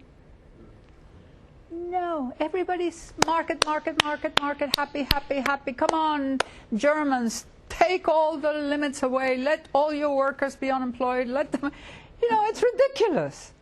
It's over. The reason why we needed all this market thing is in order to set this revolution going. And it's there. We don't need any more of this thing. We need the market, definitely, but not the free wild market. We need markets with good regulation that will make markets flourish more, because right now it's not true that the same market forces that created the problems that I'm talking about are going to solve them just like that. They created the problems. Why do you expect them to solve them? So, but thank God they created the problems, because they also created the solutions. But now we've got to gather forces and do something else. Yes. Hi, Ron Ritchie from Corporate Positioning. First of all, thanks for a fascinating discussion and challenging us intellectually. We don't get a chance to sit back and listen very often, so that whole knowledge working thing, thanks for taking us out of it for a couple of hours. One comment for the CISCO folks and one question for you. For all of us here at CISCO, I think that one of the key points that you just pointed out with respect, I guess, to your question about is there compression of the cycles. I think one of the key takeaways that I have from this is to remind ourselves of how important it is to adapt process to technology, and that's a key part of this deployment phase. And since I've got the telepresence team in the room, I'll say this is a good example of gee whizzery and wonderful, incredible technological innovation creates that incredible experience at the beginning, but over a 5 or 10 or 20-year period, it's going to be how well we map process to that incredible technology. So just a reminder that the surge of time might have been shorter, but the deployment is going to take that process work to be aligned to it. And that's just a reminder to ourselves that leadership as a company is not just about the technology, it's about creating the processes that map to the technology. So just a little point there to all of us to motivate us to think not just about the technology, but what else goes there. One of the questions, the question that I have for you is, in this period where you're between the financial capital and the production capital of the marketplace, and we're in that gray zone right now, We had this crisis in the 30s, where we were talking about dramatic unemployment. We had world wars that ultimately catalyzed some consensus among the leaders, either in government and in companies and in the financial sectors of the world. Everything seems so diffused today. How are we going to? Do we need a crisis, which seems like that's what we're going to drive us toward, or do you see any hope of people getting together and saying, well, maybe it would be a good idea to work on these issues? Because I see, and we all see this sort of extreme nationalism at times, extreme focus on individual markets in realities. How do we get to that catalyzing moment on these policy decisions? Because those 6 or 7 policy decisions that you outlined, no one company or country or maybe even leader can make that happen. I hope we don't need a depression, and I hope we don't need a world war to do it. But what do you think is going to get us there? I hope so too. There is something in chaos theory, a strange attractor, where you get a little change in some corner that gets everything in order somehow, in a very strange way, from chaos to order. I think there are many little things that can happen that can have a huge effect if they are of the sort that are capable of propagating. It depends where they happen. Of course, anything that happens in the U.S., a change that begins in the U.S. and that it has powerful leaders behind it, can have an enormous multiplying effect, even if it's just here. A change that happens in some, say, several companies that could be promoting something that has to do with how to, I don't know, save Africa or something, like what the Bill and Melinda Gates Foundation is trying to do. If you start doing it, not just having a foundation that's going to be the thing on the side, but actually having that as a goal. And if that starts moving, that also has a lot of driving power or whatever.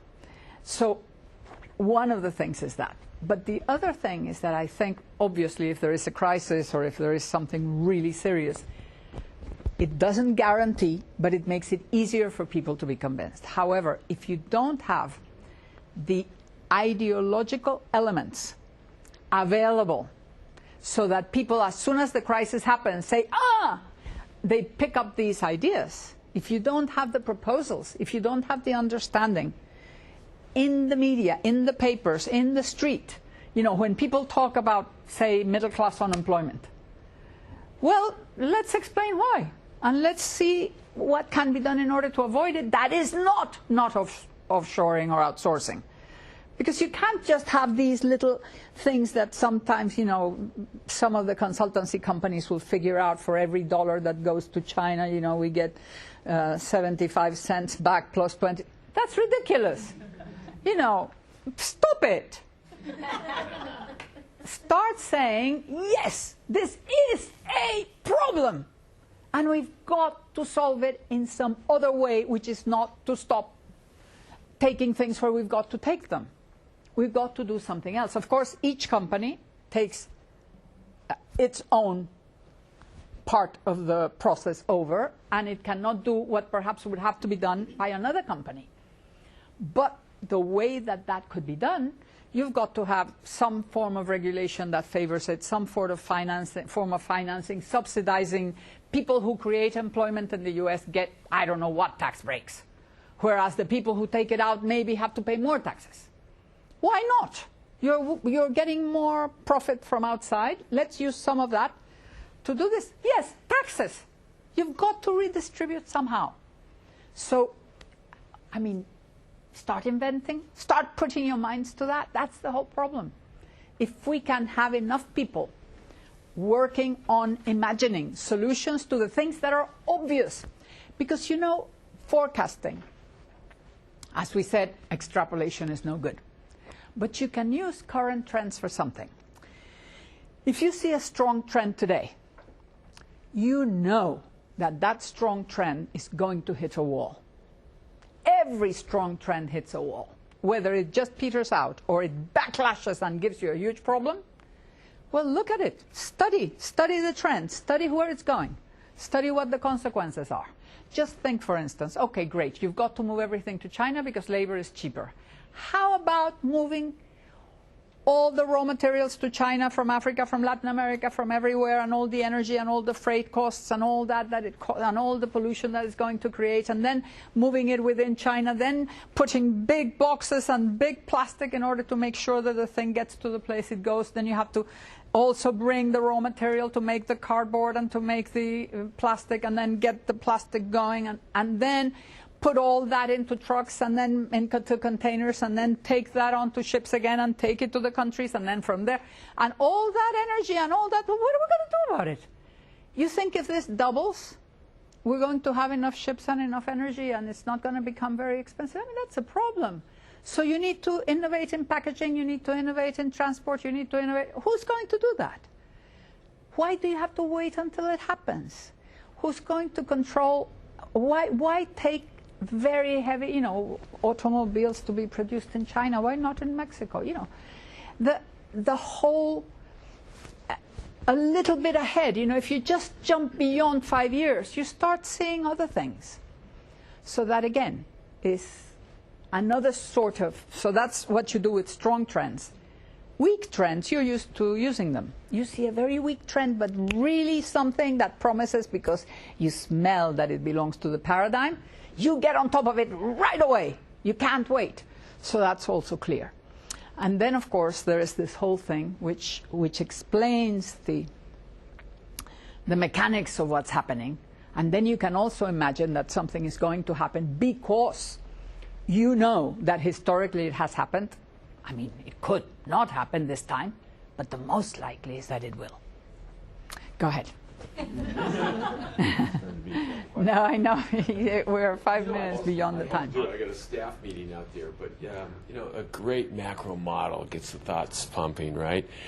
Do you have a call to arms for us as managers, innovators in this room, maybe bringing it down to a micro level? How do we apply this to our teams, and how do we think is there a rule book? Is there a takeaway for us that says, maybe in 6 months I can take some of these slides, apply it to my team, apply it to my customers?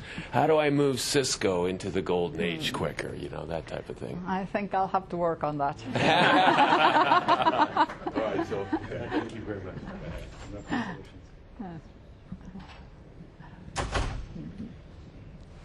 Carlota, one of the things that you mentioned was that there are these different revolutions, these different ages, and by mentioning some of the companies, it's clear that the leaders of one age are rarely the leaders of the next. Yes. But it also seems that there seem to be either technologies or business models which you could claim port from one to the next. So, for example, you could make the statement that steam enabled a lot of the innovation in the steel revolution, and the steel revolution was the foundation for the automobile. And to some extent, even the ICT revolution is entirely predicated on the whole principle of mass production, because, how many millions of transistors do we have to pack onto little chips in high levels of efficiency? What do you think might be, if that is true, if you agree with that, what is the foundation that you think that ICT can seed for the next? Okay, first of all, let us distinguish between mass production and volume production. Mass production is a model of serial production, identical, you don't change, you only change maybe models once a year, and you change as little as possible, just appearance if you can, because the more scale you have for the same thing, the better it is. Then you design, the people who are in the design room, they say how people are going to move and how they're going to do everything.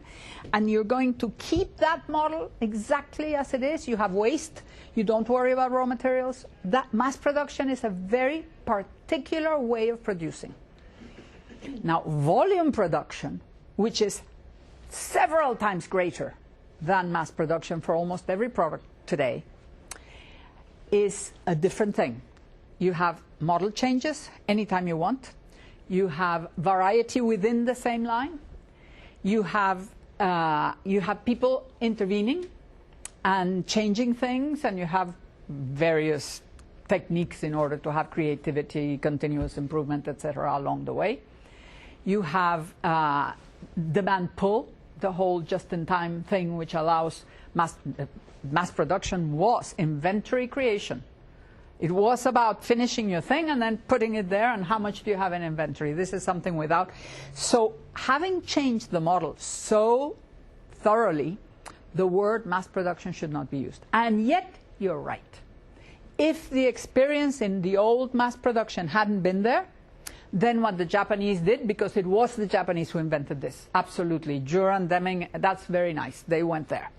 But the Japanese were the ones who understood that you had to save in raw materials, that you have to use people in an intelligent way, because they had a lot of people and no raw materials and no energy. So they really appreciated this thing, and they developed it fully, and then we copied it.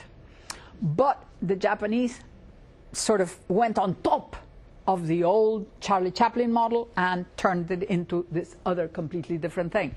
And this completely different thing, associated with information technology, which was they could marry very well because of the flexibility and the creativity and all that, all together gave us the volume production model of today, which goes from commodity to not so commodity. I mean, you can go to quite a bit of variety within what looks like a high volume plant, but in fact is high volume, but it's not identical units. Okay?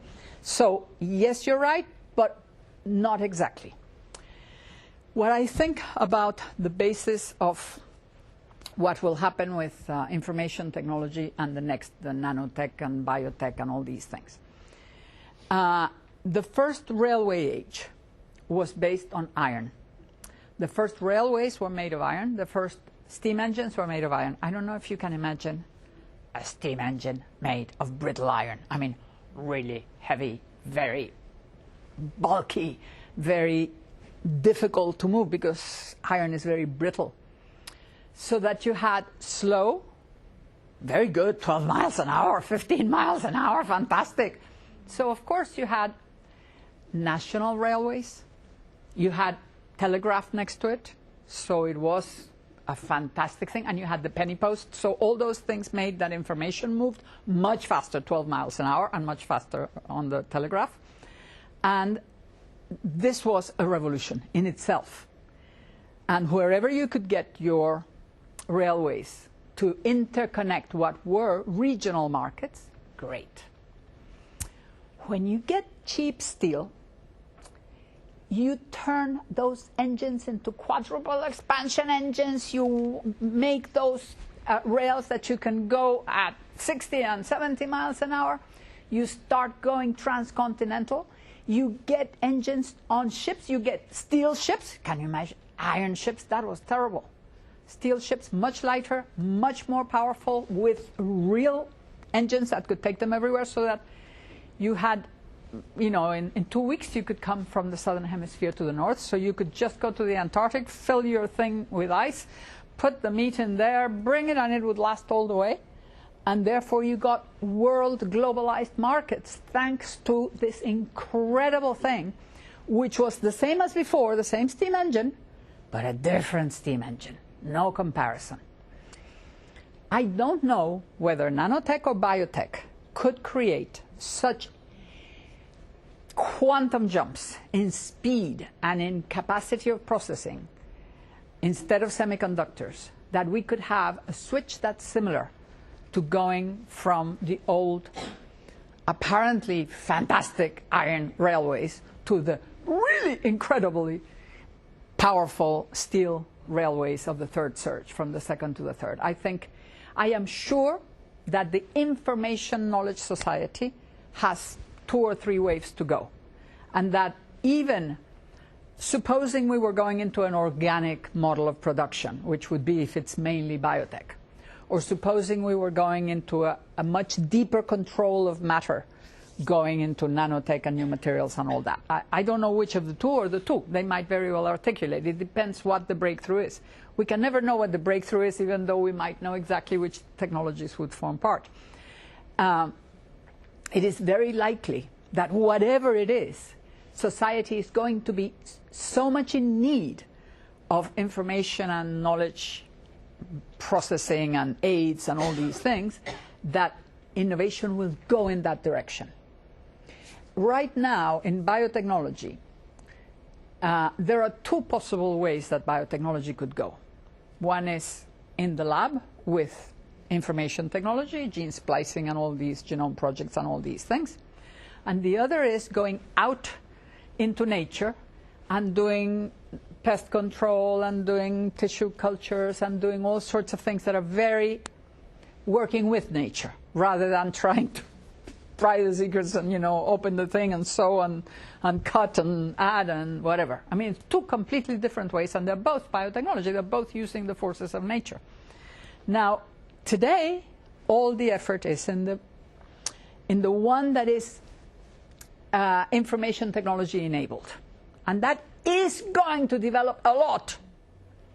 Whether the other one, the one that has to do with also bacteria to control, bacteria that eat oil so you can control the oil spill, some environmental things. There are so many things that can be done with nature without information technology as the tool, even though you would use information technology as the communications means and all the rest, and your computer to get your information and all the rest, but I mean not as the tool. That it depends how society goes. If we start understanding how important it is to take care of the natural things and so on, they might both go. This one is going to go for sure. This one could or could not, depending on social factors. So those are the things that I think, how the whole thing will go will depend on which things develop. And obviously, nanotech is very, very likely to influence your future. One other quick question. The crux of your presentation, at least one of the key takeaways I got, was this dichotomy between the macro analysis and what I see is a micro implementation. And we can give examples, correct? Mm-hmm. For some of the fundamental shifts you're talking about, it really calls for unselfish thinking and action from the leaders, not just of the governments, but the leaders of the companies. But the world in the capitalistic sense, right? Everybody is measured quarter by quarter. Japan was an exception, but still they haven't recovered, even though they have had longer term horizon. So it's not very clear that the macro analysis will really translate into micro action. That, I think, is the dichotomy in this. Well, in the 50s, they weren't measured quarter by quarter. It was possible to talk to the investors and tell them this is a 10-year project. I mean, it was possible. Now it's impossible. And that's exactly because finance is in control. And the fact that the Japanese were able to forge ahead with a longer-term horizon thing, with an alliance between the funding banks and the companies, means that this is a possibility within capitalism. But the most important thing, is it Najib? No. Nagish. The most important thing, Nagish, is not so much whether this is possible in those terms, but the fact that this is a positive sum game. What I'm proposing is not that you be very good and lose. No, what I'm proposing is the ICT industries, in order to get bigger, faster, more powerful markets, expanding much faster, will lead a vision that will make those markets bigger. And that happens to be the whole, getting the whole world to be producing and getting. It is not going, we're not talking about something where the companies are going to sacrifice anything. It's the same as I just mentioned with mass production. When the automobile companies sat down with the Auto Workers Union in the 30s, in the 40s, in the 50s, in the early till mid-60s, they agreed all sorts of things which were very good for the automobile companies. They agreed on time frames, on how people were all together, a level playing field for all the automobile companies. And they also, in increasing their salaries, their workers' salaries, they gave the mark for everybody else to follow suit. So everybody else who was buying automobiles was getting salaries increased with productivity, and never all of it.